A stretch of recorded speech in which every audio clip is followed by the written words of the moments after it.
Meron pong usap-usapan ngayon sa social media at siyempre, ito ay isang katangahan, katatawanan, puwedeng sabihin gano'n ano ho.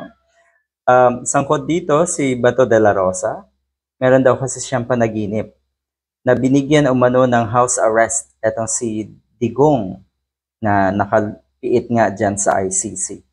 Yan daw ay panaginip niya. Ayan. Kaya ang mga kababayan natin nagbigay ng maraming or iba't ibang reaction. At syempre, karamihan dyan ay pinagtatawanan etong si Bato. Yun naman kadalasan, ang makukuha mo, Mr. Bato de la Rosa, sa mga ginagawa mong ito talaga ay pagtatawanan ka lang. Pagtatawanan ka ng taong bayan. Ang sabi kasi niya, we hugged each other and he whispered to me, Ronald, I am okay now. Lord, please make my dream come true. Sabi nga ni Bato.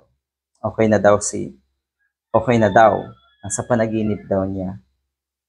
Ang ibig ba sabihin na ito, papanaw na ito si Digong. Kasi yung mga ganyang tao na madalas ay mag-appear sa panaginip ng mga taong malapit sa kanya, ay nagpapaalam na. Sabi ba naman, Lord, please make my dream come true, sabi ni Bato. Talaga ba?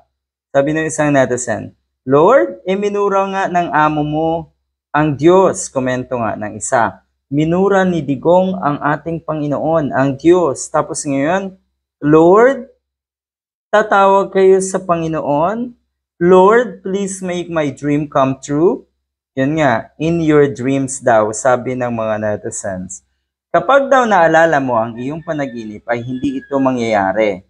Dahil kabaliktaran ito, kaya sorry. Parang naniniwala ako dyan. Di ba meron tayong mga panaginip na kadalasan napaka-vague, hindi natin maalala.